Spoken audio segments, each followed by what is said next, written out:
Bismillahirrahmanirrahim. Assalamualaikum ya Rasulullah. Assalamualaikum wa ala ibadillahi salihin. Assalamualaikum warahmatullahi wabarakatuh. Alhamdulillahi rabbil alamin. Allahumma salli ala sayyidina Muhammad wa ala ali sayyidina Muhammad. Eh, Bapak dan Ibu serta kawan-kawan yang hadir di pada kajian kita malam ini, ngaji kitab Mahajatul Baydha dengan tema kita hari ini adalah masuk pada rahasia Toharoh. Masih seperti biasa dengan guru kita, Kiai Haji Dr. Khalid Al-Walid. Kita akan langsung ke pertanyaan yang pertama dari ini, Nia Khurani. Salam Ustadz. Semoga Ustadz selalu sehat walafiat. Amin. Ya Allah ya Rabbal Alamin. Amin, Izin amin. bertanya, Demikian juga sebaliknya. amalan apa dengan cara dengan cara instan untuk membersihkan noktah hitam karena dosa?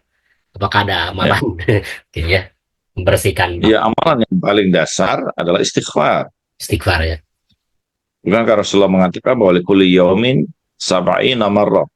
Hmm. Ya. Setiap hari aku tuh membaca 70 kali istighfar. Hmm. Rasulullah mengatakan bahwa apa? Bahwa istighfar itu kalimatun. Ya.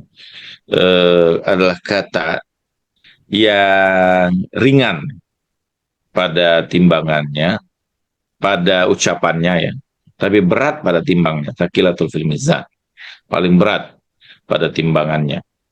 Jadi istighfar ini adalah kata astagfirullahaladzim, itu adalah kata yang dia mudah diucapkan tapi berat dalam timbangan. Berat ya. Jadi apa? Ini sesuatu kalimat yang selalu diulang-ulang oleh Rasulullah sebanyak 70 kali. Jadi, apakah Rasulullah berdosa? Tidak. Rasulullah SAW dalam istighfarnya itu dalam tentu menaikkan derajat kesempurnaannya. Ya. Tapi bagi kita itu membersihkan dosa. Ada banyak tentu saja amalan-amalan yang membersihkan dosa kita. Yang pertama misalnya selain istighfar, kalimatun qasirah wa mizanu sakilah. Kalimat yang pendek Rasulullah tapi itu berat dalam timbangannya. Yang kedua apa? Yang kedua amalan yang bisa membersihkan kita adalah wudhu. Oh. Ada orang bertanya pada Rasulullah SAW, ya Rasulullah SAW, apakah ketika saya sudah berwudhu dan kemudian boleh berwudhu kembali? Saya mengatakan apa? Tazidun nur ala nur, menambahkan cahaya pada cahaya. Jadi di antara kemudian hakikat dari wudhu yang kita lakukan itu adalah upaya kita untuk membersihkan diri kita. Bahkan setiap kita mandi, dalam adab mandi itu, dan itu disebutkan dalam kitab Misbahus Syariah, kalau saya tidak salah pernah kita baca ya, nah, kita kupas Misbahus Syariah ini, Imam Ja'far Shadiq mengatakan bahwa ketika kita mengambil air untuk membersihkan tubuh kita, niatkan di hadapan Allah bahwa setiap air itu bukan hanya membersihkan zahir tubuh kita, tapi juga membersihkan seluruh dosa-dosa yang ada pada kita. Sehingga setiap air yang mengalir itu, ketika kita niatkan seperti itu, dia menjadi bagian dari pembersih dosa-dosa kita. Yang keempat, cara yang mudah adalah dengan selalu bersolawat kepada Rasulullah dan keluarganya. Bahwa solawat itu juga pada saat yang sama membersihkan dosa-dosa yang ada pada kita. Ini amalan-amalannya. Nah, tapi hal yang penting adalah dengan cara apa? Dengan cara tobat. Tobat ini kan tentu ada tingkatannya. Tobat pada tingkat kita adalah bertobat, memohon kemudian Allah Subhanahu wa Ta'ala mengampuni dosa-dosa kita dan kita tidak lagi kembali kepadanya, ya, dan memaafkan. Kemudian kita berjanji di hadapan Allah untuk kembali mentaati Allah. Tobat itu kan rujuk, ya. Ba'dal mukhalafah. Ya. Rujuk setelah kemudian dia menentang, ya, setelah dia berbalik sebelumnya, gitu. Jadi dia kembali lagi kepada Allah untuk kemudian mengikuti kembali, taat kembali pada Allah. Dan kita sudah bicarakan tentang taubat ini, dimulai dari nadamah, kemudian azam, kemudian kita mulai dari kemudian penyesalan, kemudian penetapan azam pada diri kita, pada hati kita, untuk tidak kembali lagi, dan kemudian menutupi dengan kebaikan. Itu diantara kemudian. Dan ini hal-hal yang kemudian secara sederhana ya, dalam upaya kita tentu untuk membersihkan noda hati kita, sambil pada saat yang sama menjauhi hal yang buruk. Apapun bentuk keburukan itu, walaupun itu tergores di hati kita ya, keburukan itu bagian dari noktah hitam yang kemudian menggelapkan hati kita. Ya, kita selalu memohon pada Allah. Baik, Ustaz. Nah, kita masuk ke pertanyaan kedua. Ini masih dari Nia Khurani. Ini mungkin yang tadi dikutip dalam pembicaraan. Mensucikan itu setengah keimanan. Mensucikan itu setengah ya, keimanan. Kesucian at-tahur nisful iman. Ya, itu. Apakah maksudnya jadi, hitungan setengah iman dari yang pada penyucian itu adalah setengah dari iman. Iya. Setengah dari iman itu dari konteks apa? Kita tidak bisa begini, bahwa seluruh tindakan-tindakan itu pasti diawali atau didasari oleh apa? Kesucian. Tanpa kesucian, apapun yang kita lakukan tidak akan bermakna.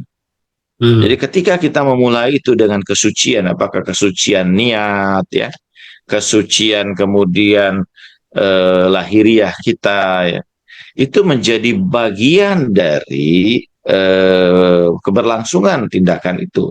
Jadi dengan kesuciannya sudah bagian, sudah setengah dari apa? Dari keimanan itu, gitu. Jadi ketika orang itu melakukan, berusaha untuk mensucikan batinnya, pada hakikatnya dia yakin Allah Subhanahu wa Ta'ala menyaksikan dirinya. Jadi tanpa kesucian itu bahwa apa? Bahwa orang yang beriman pasti dia selalu menjaga kesucian dirinya, kesucian hatinya. Karena dengan kesucian itu adalah langkah paling dasar untuk kemudian dia terhubung dengan Allah Subhanahu wa Ta'ala. Di dalam hadis Bukhari misalnya, di awal itu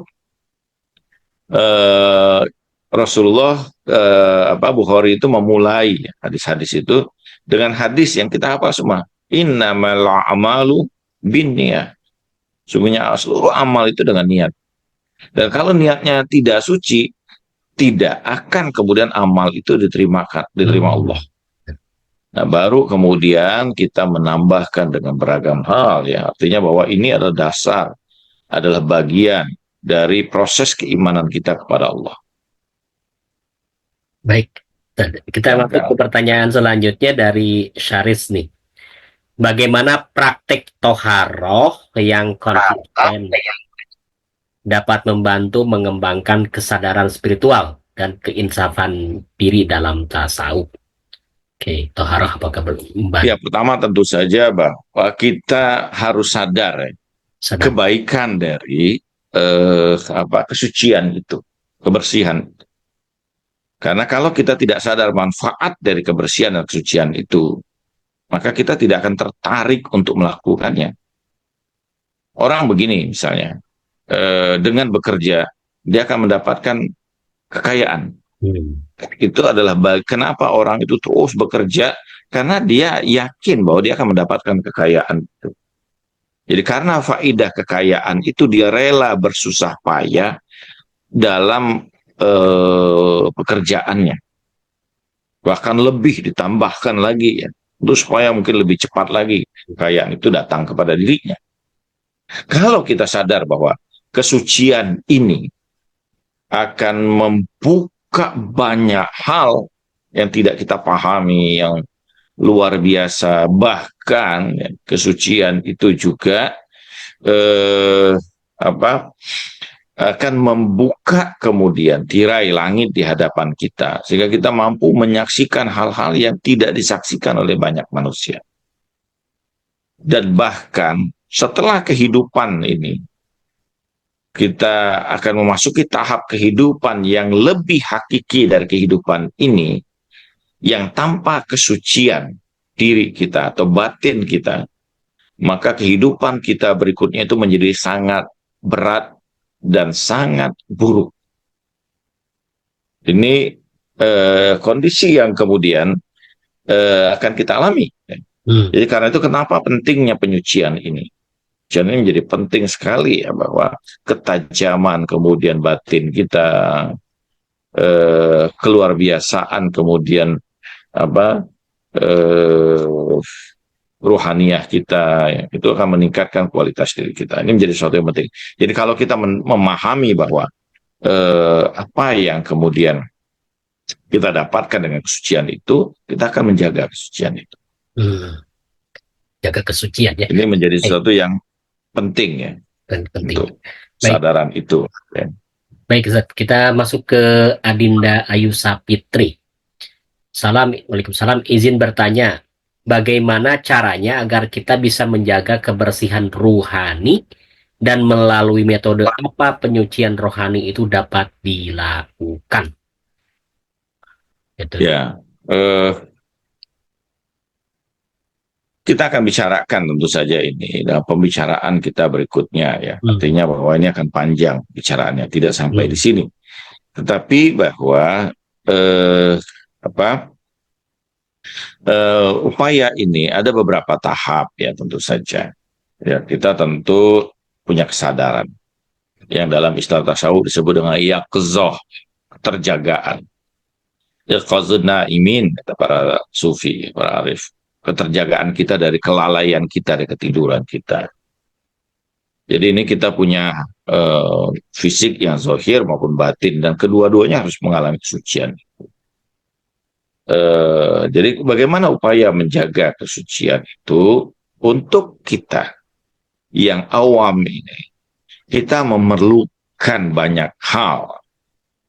Yang pertama tentu saja kesadaran kita, ilmu kita menjadi sangat penting. Yang kedua bahwa lingkungan kita, karena lingkungan ini sangat berpengaruh pada tingkatan kita yang masih berada pada kondisi yang selalu berbolak-balik. Betul. Hati yang selalu berbolak-balik. Yang ketiga bahwa ibadah-ibadah yang kita lakukan, doa-doa yang kita lantunkan, dan amal-amal baik yang kita kerjakan, semua mempengaruhi rohani kita. Jadi karena itu bahwa hal-hal ini menjadi sesuatu yang penting. Metode apa yang akan kita lakukan ya? Tentu saja bahwa seluruh bagian dari syariat dan juga kemudian akhlakul karimah itu adalah metode dalam upaya kita untuk melakukan penyucian diri. Semua itu metode penyucian diri pada hakikat. Baik, kita sekarang masuk ke Airi ya, ke Airi. Waalaikumsalam. Apa peran toharoh dalam mencapai tahap spiritual yang lebih tinggi menurut ajaran tasawuf? Lalu bagaimana toharoh dapat mempengaruhi kualitas ibadah dan hubungan dengan Allah SWT melalui dalam perspektif tasawuf? Jadi ya, peningkatan. Suatu saat Nabi Musa alaihissalam didatangi oleh seorang yang orang itu berkata kepada Nabi Musa, ya Musa, tanyakan kepada Tuhan, kenapa aku melakukan ibadah sekian banyak ya, tapi aku tidak merasakan kemudian kenikmatan, kelezatan dalam ibadah itu. Nabi Musa bertanya bahwa kepada Allah Subhanahu wa Ta'ala, dan Allah mengatakan bahwa bagaimana mungkin di ceret yang sudah gelap karena api yang terus membakar dirinya akan muncul kemudian mengkilap cahaya asli dari ceret itu, karena sudah dipenuhi oleh kegelapan. Demikian juga wahai Musa, hati yang kemudian sudah dipenuhi dengan kotoran, dia tidak akan lagi kemudian memunculkan cahaya.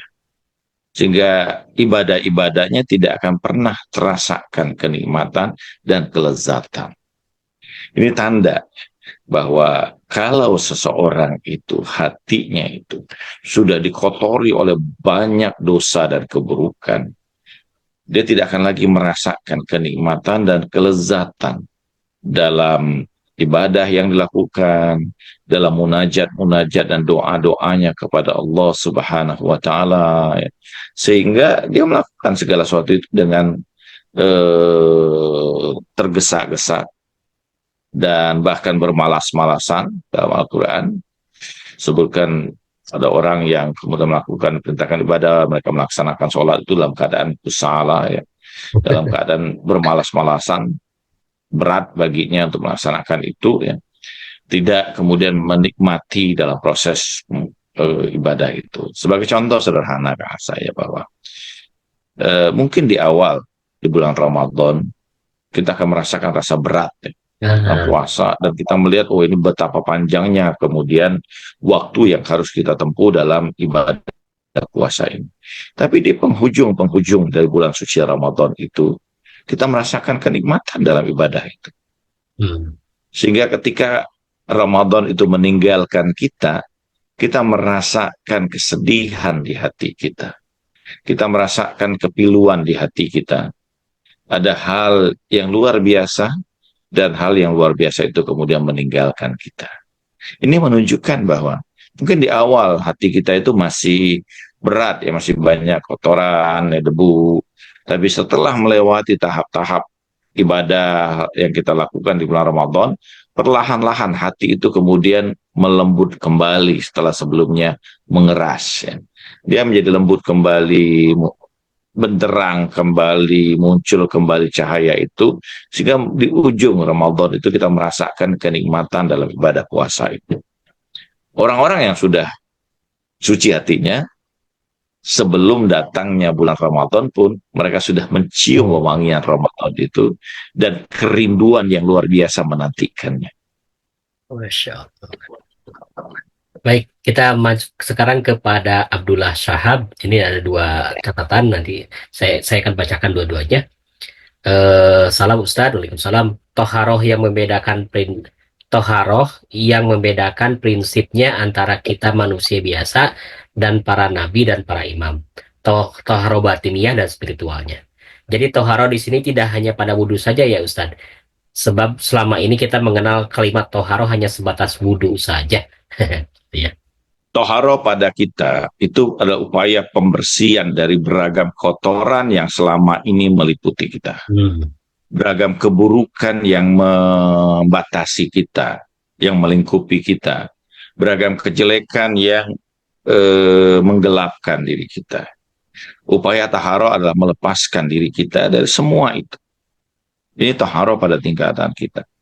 Bagaimana dengan para nabi atau maksumin sallallahu alaihi, taharo yang ada pada mereka adalah penyempurnaan hakikat batiniah mereka dalam hakikat insan kamil, dalam hakikat manusia yang sempurna. Jadi bukan dari dosa. Jadi kalau Rasulullah SAW berdoa, memohon ampunan, tambahkan ilmu, apakah Rasulullah itu berdosa? Apakah Rasulullah itu tidak punya ilmu? Tidak. Tapi doa-doa, munajat-munajat, sholat yang begitu panjangnya pada Rasulullah tidak lain dalam upaya dirinya untuk sampai pada puncak kesempurnaan dari manusia yang sempurna. Ini yang membedakan. Istighfarnya Rasulullah bukan istighfarnya seperti kita. Istighfar kita dari dosa dan kejelekan yang kita lakukan, Rasulullah tidak punya dosa. Rasulullah maksum. Tapi istighfar yang dilakukan adalah penyempurnaan hakikat batiniah pada puncak kesempurnaan sebagai kekasih Allah Subhanahu wa ta'ala. Karena bagi manusia-manusia sempurna ini, sedikit saja hati mereka itu lalai dari Allah, itu sudah keburukan yang luar biasa. sehingga mereka tidak ingin itu terjadi pada diri mereka.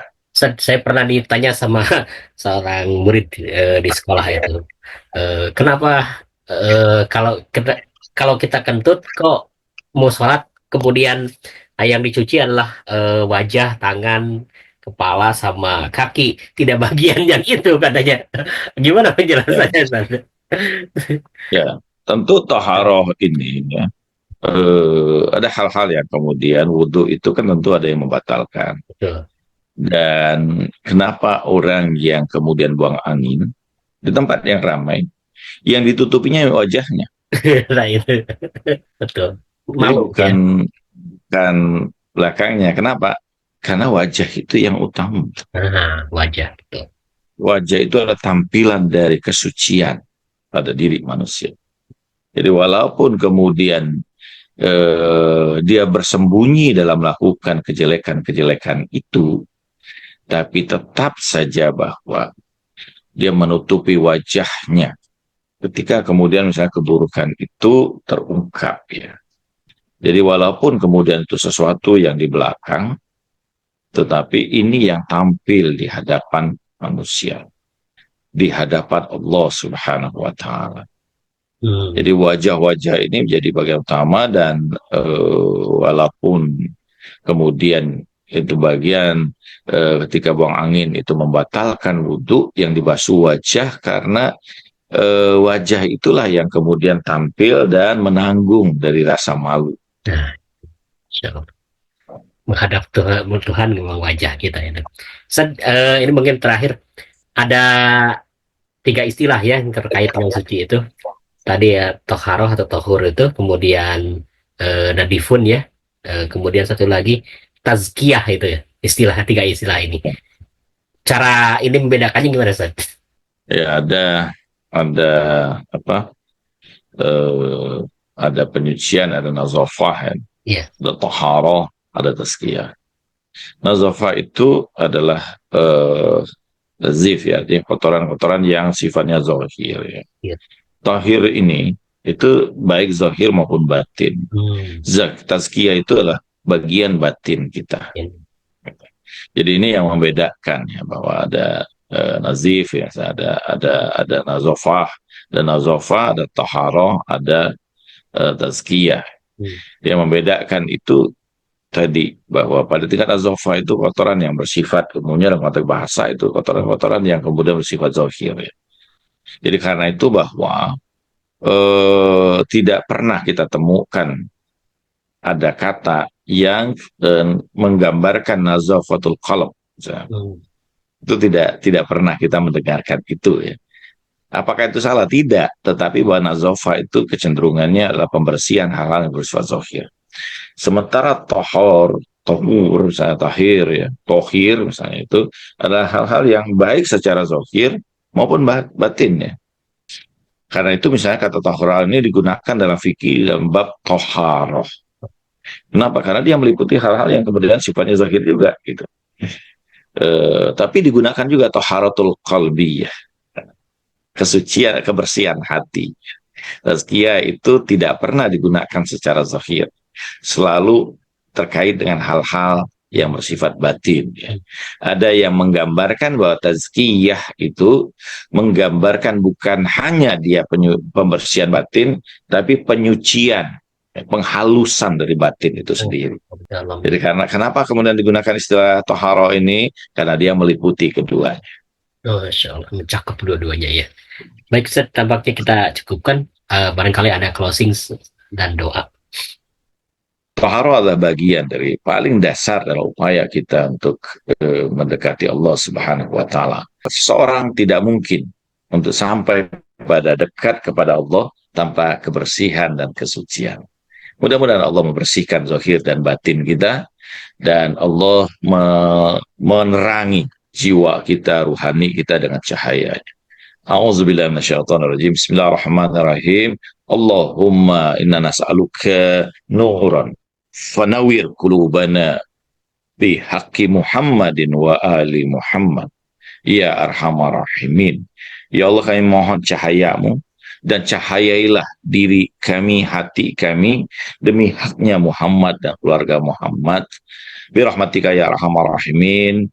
Wa sallallahu ala sayyidina Muhammad wa tahirin walhamdulillah rabbil alamin. Wassalamualaikum warahmatullahi wabarakatuh. Waalaikumsalam warahmatullahi wabarakatuh. Alhamdulillah. Terima kasih guru kita yang sudah menyampaikan terkait dengan rahasia Toharoh. Insya Allah nanti kita berlanjut lagi terkait dengan rahasia Toharoh ini pada pertemuan Insyaallah. kita. Insya Allah lebih mendalam lagi.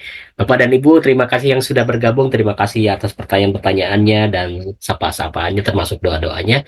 Marilah kita akhiri sama-sama dengan menjalankan hamdalah dan salawat. Alhamdulillahirrahmanirrahim. Allahumma shalli ala sayyidina Muhammad wa ala ali sayyidina Muhammad. Wa ma taufiqi illa billah alaihi tawakkaltu wa ilaihi unib. Assalamualaikum warahmatullahi wabarakatuh. Ustaz, makasih. Waalaikumsalam warahmatullahi wabarakatuh. Terima kasih Kang Hasan. Insyaallah.